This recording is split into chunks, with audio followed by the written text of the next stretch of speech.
candidate for Senate, John Raese, on our show. Welcome to the show, sir. Caiden, good to be here. I know it was a little bit of an exercise here, but we finally made it. Yeah, I know. So, anyway, first question I wanted to ask you was, why are you running for Senate? Well, I think the main reason I'm running for Senate is I love my country, and I want to see my country do a lot better. The recession or lack of recovery in the recession, let's just say that, by the Obama administration doesn't parallel what Reagan did in 81 and 82, and how he came out of recession and how Obama came out of, or tried to come out of a recession, are two different things. So the biggest reason that I'm running is that our country needs people who know how to create jobs, and certainly Manchin and Obama don't know. Definitely. Now, have you been attending any campaigning events here lately? Well, I've been working around the state, as you probably, if you watch my website, you can certainly see, and it's right so far since we've been running since January. We have been in 21 counties out of the 55 here in West Virginia, so we've been working pretty hard. We don't have a primary candidate, which is a luxury in the state of West Virginia, but it's all start next week, so it's going to be mano pretty quickly. I don't believe anyone's challenging you on the Republican side, are they? No, I'd say I have an open primary, which is, the first time in my history I ever had one. Yeah. So now, what are some of your top goals that you would like to do if you got elected? Well, I think the top goal that I'd like to do is a couple things. First of all, I'd say goals, not just a goal, but the monetary situation in our country today, I think, is just paramount importance. And nobody is really addressing what we're looking at today is the debt situation. And I think the debt situation is something that is probably the most important thing that we can look at. And we've got to quit spending money, and we've got to start balancing budgets. And we have to understand that the American people are the ones that can get us out of this thing, not government spending. So I would like to initiate, along with a lot of other senators, I think, put coalitions of like-minded senators together and start balancing the budget and stop the spending and start putting America first again. And when you say put America first again, you have to start cutting taxes and cutting regulations. But it's a lot of things that we have to do. But if we can get like-minded senators together that have the vision that at least we do here, and that's what I always call myself a capitalist, but the capitalism is going to save America. And I've always believed that, and government is the problem, and it's certainly not the solution. So I differentiate a lot with Senator Manchin and certainly Obama. Definitely. Well, I believe Obama also supported the Occupy movement, didn't he? Yeah, he's very similar to those people. I don't know if he ever had a job or not. Yeah, and but when we're looking for people that really solve problems in this country, we look for people that try and sign the front of a check. And it's extremely important to know how to create jobs and what it takes to be competitive in the world today, and certainly in America today. And with the amount of regulations that are steaming down at us, certainly in the private sector today, the government has to get off our backs. Government has to let us move. And the question that I always pose to Manchin and certainly Obama, is there any part of our lives that this administration will stay out of? And I question I question what their motives are. I really do. Definitely. Now, also, Senator, this is one of the things I even made a video not too long ago for you. President Obama started Obamacare. Joe Manchin said, I am going to vote against the bad parts of Obamacare, but then a couple months after he was elected, he voted against repealing it. Now, what are you going to do when Obamacare comes back up for repeal? Well, my father always told me a long time ago, if you've got 10 troubles walking down the road at you, 9 of them usually jump in the gutter before they get to you. I have a strong feeling that the United States Supreme Court is going to declare Obamacare unconstitutional. Yeah. I feel very strongly that they will. Mandated and forced coverage of purchasing in this country is against the Constitution. You can't force people to buy. You can't force people to do a mandate as such. And that's ridiculous. So I think that the Supreme Court is going to overturn it. I think that the only thing that we need to do is tweak our healthcare system. I think we have the greatest healthcare system in the world. I not only think it, I know it. And to turn the other 50% of healthcare over to the federal government, who has failed miserably with Medicare and Medicaid as far as trying to make those fluent and functional, would be a complete disaster. So I don't know about Joe Manchin or where he comes from, but 55% of West Virginians don't want Obamacare. Now, I know Manchin always says he's a West Virginian, but when you have 55% of the West Virginians don't want it, what's Manchin voting for it? Doesn't make any sense. And see, the thing that I would like to know from Senator Manchin, maybe I can get him on this program. I think that's a great idea. I doubt that would happen, though, if he listened to him. But I would like to ask him, what does he consider the good parts of Obamacare?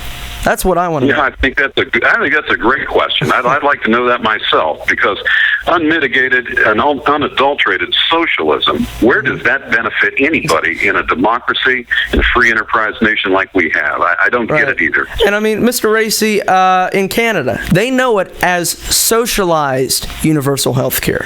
Socialized, not capitalist, socialized. And when the president is wanting to bring this bill in, and Joe Manchin supporting this as well, also congratulating the president on succeeding with Obamacare, I think that this is sort of going against American values and American principles. It's going against capitalism and everything that America stands for. And when they are wanting to force Obamacare on the citizens, they're wanting to force everyone to be covered by it. This is not freedom. This is communism. This is, it's even resulting to the point of socialism. Well, when you look at the scenario, if they can make this a law, if they can force this type of mandate on us, where's it going to stop? Because it's not going to stop with health care. It's going to keep on going, isn't it? And this is the scary scenario that is facing us right now, and it's the 11th hour in this country, and we have a choice. It's so important for the Republican Party right now to control the United States Senate, to control the presidency, and to control Congress. And if we don't, we're going to be in a long, long road to recovery. There's no question, and you're going to see a lot of our personal freedoms being chipped away. And and this is another thing that I don't understand. In other countries such as Canada, Australia, Great Britain, all of them have this system, but they have terrible health care. I recall doing a story about this about a year ago.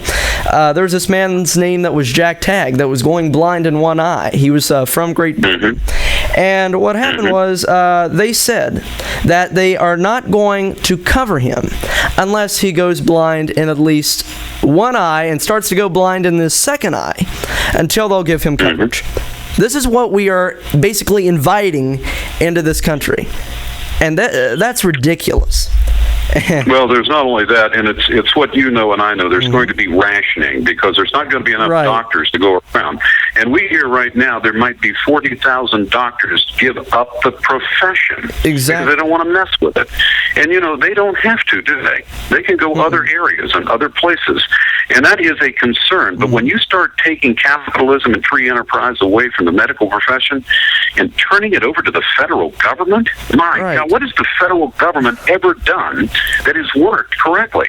It doesn't. The private sector is the ones that have to make money, have to make the advancements, the technology, and it's always been that way in America. But the best story, I think, and certainly to dovetail on what you thought, is the Prime Minister of Newfoundland. And when the Prime Minister of Newfoundland in Canada had a heart attack and had heart problems, he didn't go to Newfoundland for some of that socialized medicine that you were talking about. He went to the United States. And when he returned to Newfoundland and the press asked him, why did you go, and don't you feel that the socialized medicine in Newfoundland should have taken care of your scenario, he responded by saying, it's my health, it's my heart, it's my decision, and I'll go where I need to go to select the doctor that I want. Case closed. Right.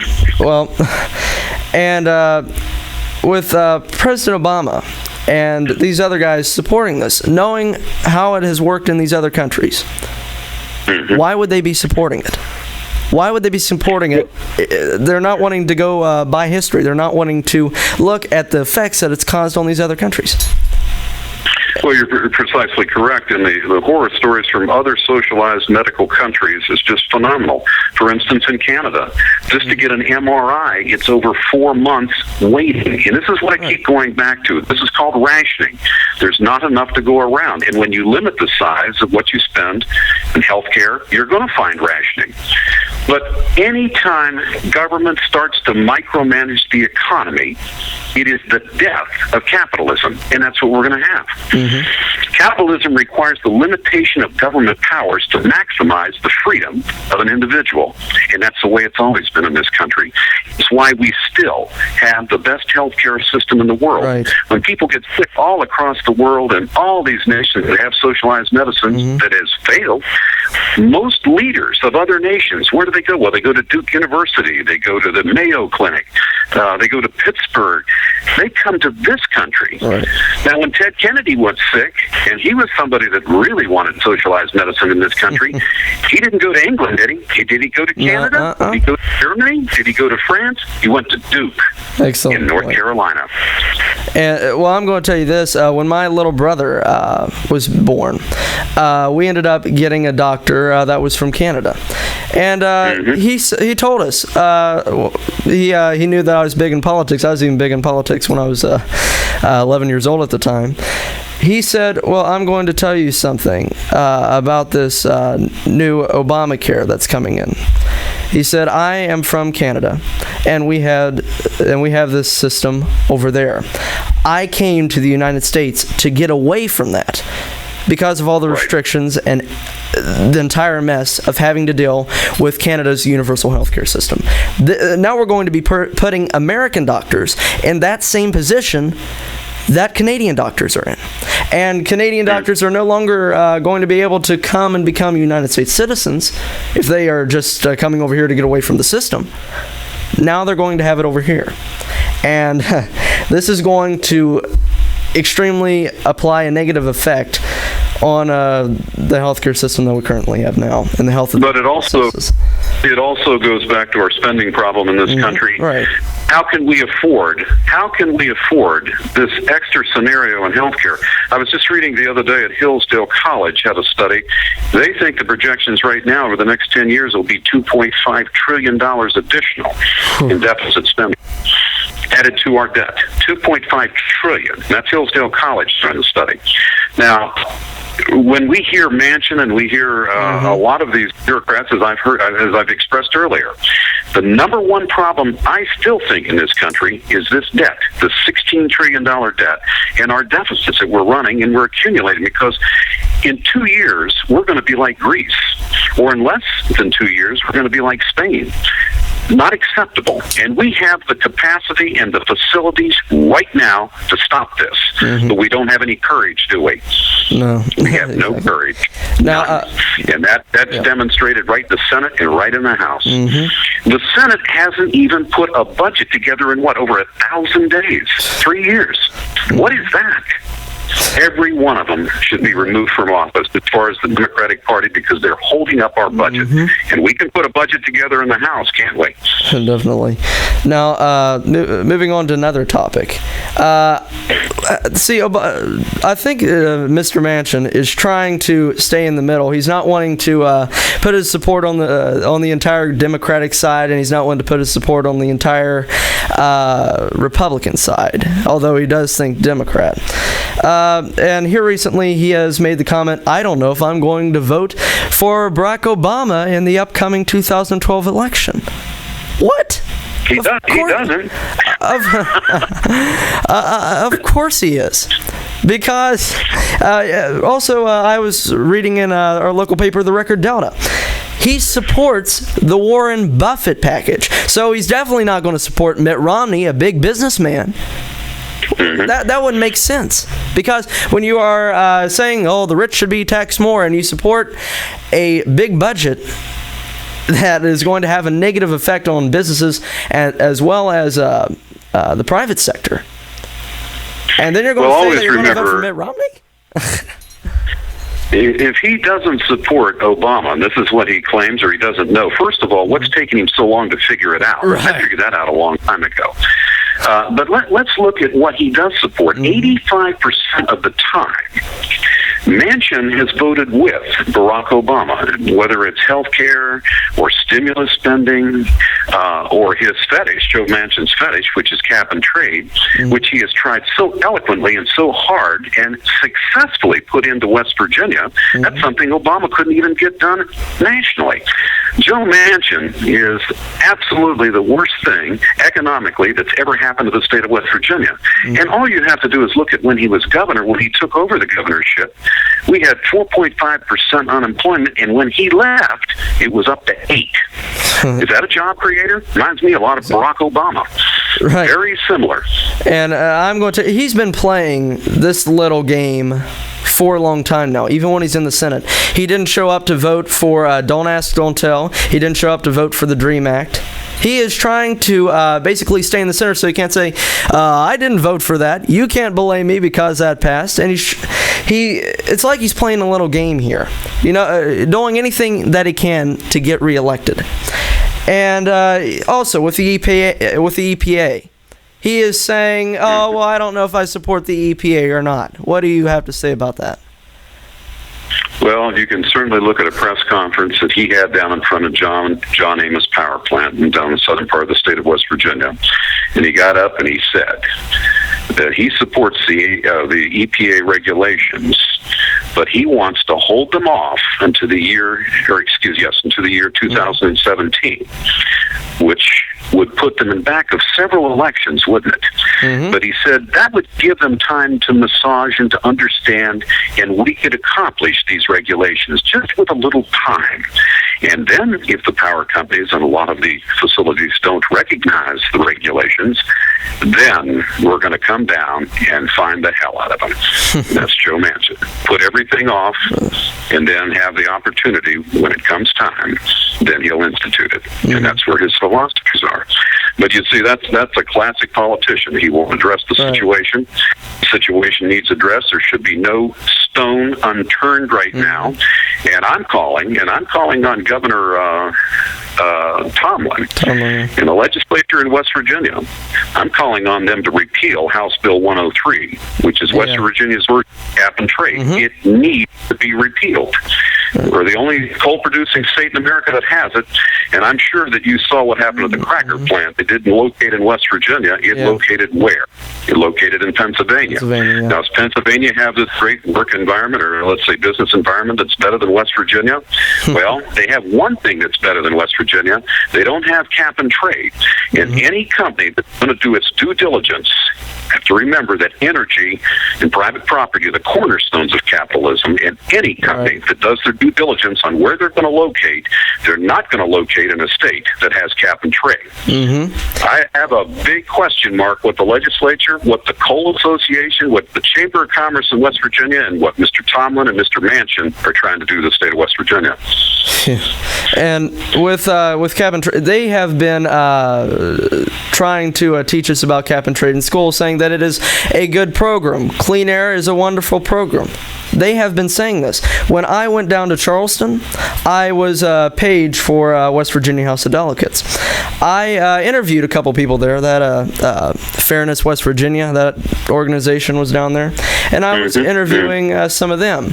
There was environmental activists that was there. The ACLU was there. They wouldn't let me videotape their face or interview them, but I started going around and talking to these environmentalists, and I said, so do you think that cap and trade should be applied to the West Virginia and to the country nationally? And they said, well, yes, I do. And I said, well, do you realize that this is going to shut a lot of coal mines down? And this is going to have a big effect that's going to hurt West Virginia. And they said, yes, I do. And I said, well, by these coal mines shutting down, you are going to cause people to go unemployed. Now, do you think that it's all right for unemployment to rise as long as we're saving the planet? And they said, I think that is an excellent idea. And they said, because we can create green, safe, environmentally safe utopia here in this country and just give all those people green jobs. What? And this, I've got it on tape. I'll have to send it to you later. But I tell you, it is ridiculous how some of these liberals think. It's ridiculous, their ideology. Well, once again, they've never signed the front of a check. They've never had to make a payroll out. They've never had to make a profit. They don't know a thing about capitalism and how it works. But always remember, Spain went down this track. Right, environmental jobs, and what an economic disaster. California went down this avenue. They also have cap and trade. What an economic disaster. The list of history behind everything that you're hearing and watching, what are we trying to do to this country? But always remember that if you try to control energy in this country, or if a government tries to control energy, they're controlling manufacturing, they're controlling jobs, they're controlling the economy. And when they start controlling the economy and they start to micromanage our economy, then they're destroying what we know best as free enterprise and capitalism, and that's what's going on in our country today. It's unacceptable, totally unacceptable. And when you look at Obama's roadblock of the Keystone Pipeline is a good example. Or if you look at the roadblock for Anwar, which is the largest preserve that we have in this country of petroleum. If you look at offshore drilling, the amount of permits under Obama versus the amount of permits under Bush, there is a pattern, isn't there? Of what's going on. What's going on. Well, I'm going to tell you this. It astounds me how I go on YouTube and I find a video of Joe Manchin supporting cap and trade, supporting clean air. As Nancy Pelosi says, the Republicans want to destroy clean air, clean water, and food safety. And Joe Manchin endorses the Clean Air Act. And then he creates this new ad that says, I am going to vote against cap and trade, and then he takes a shotgun and shoots it, the bill right in the center. After he has already passed cap and trade here in West Virginia. And then he said, and that's why I say he's trying to pull the wool over the eyes of West Virginians. Now, I'll just go ahead and ask you this. Now, sir, what do you? Who's your biggest inspiration? Excuse me? Who is your biggest inspiration? My children and my wife. And certainly my family is my biggest inspiration. Always has been, always will be. Now, who would you look up to political-wise?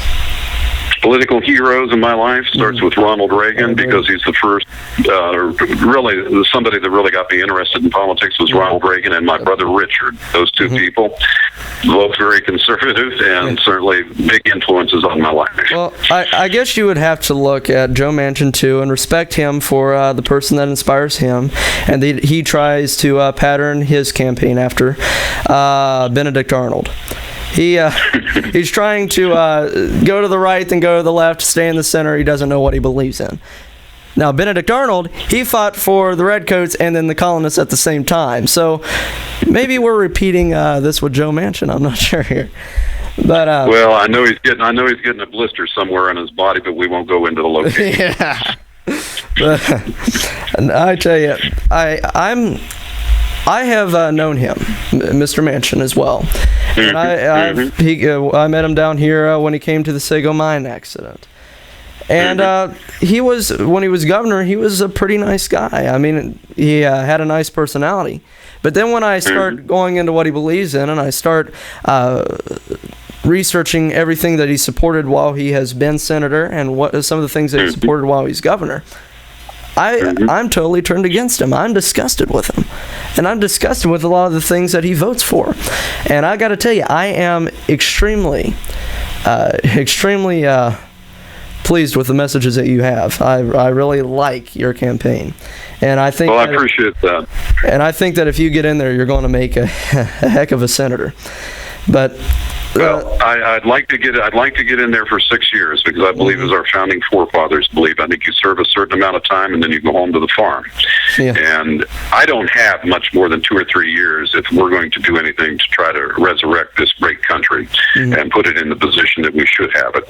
We don't have a luxury of me being there for a lifetime. There's not that's not in the bailiwick. And I strive to not be a career politician. I might be career running, but actually serving That's something that we don't need. And certainly West Virginia has been victimized by these career politicians. Joe Manchin is just another one. It's all about me, as Joe likes to put it. So I think that in what we ought to do is try to strive and set examples. And it really needs to be new West Virginia politicians, I think, conservative Democrats and conservative Republicans, and people that are really looking after the best interest of our country and not their best interest, basically a political career. And I just, when you look at the scenario and you look at the people that are running our country today, it keeps going back to one thing. Do these people know anything about capitalism and free enterprise? And do they know how to create a job? None of them do, because of the parent. And, well, sir, I've got one more question for you before we go. Yes, sir. Now, what have you been doing to promote your campaign? Well, I think the biggest thing that I've been doing so far is trying to put organizations and structures of people that are like-minded, like myself, that have a common goal for the best interest of our state and the best interest of our country. And that's crisscrossing the state of West Virginia, meeting a heck of a lot of people, putting an organization together, and I think a very successful organization that come after a little bit after early May, we're going to have quite a contest with the United States Senate, and I think everybody is going to be ready. Are you going to be having quite a bit more rallies this year? Or? Excuse me? Are you going to be having some more rallies this year? Like, as I remember. You bet. We're going to have a big one 4th of July right here in Morgantown. It's a good time to have one, isn't it? I'd like to go to that, but I got to go down on vacation. Well, that's okay. We can Vacations are good. No, I can't reschedule the 4th of July. I'd like to try. I'll reschedule. I'll try to reschedule my vacation, or have my parents leave me alone. Well, you have an open invitation if you'd like to come, and I certainly would welcome you. And bring your camera, because we like to photograph here. All right. We don't have a lot of secrets. All right. Well, by the way, I want to tell you, that guy that was down there in Clarksburg, I think you know who I'm talking about. We took care of him after you left. Well, I appreciate it. You're sticking up for my First Amendment and your First Amendment rights. I think that's wonderful. And I think it's ridiculous how liberals try to silence us when we're trying to get our message across, and we're allowing them to do the same, even though that we don't agree with them. But well, this camp doesn't have trackers. Not saying where the other one came, or the ones that come from, but I can say this: that's about as un-American as you can get. Exactly. I feel sorry for the people that are doing that. And that's what gets me, and that's, in my opinion, that's playing dirty politics, trying to switch candidates' words around, and I think that's completely wrong. But, sir, I want to thank you for coming on our program tonight. Hey, listen, thank you very much for the opportunity, and God bless America.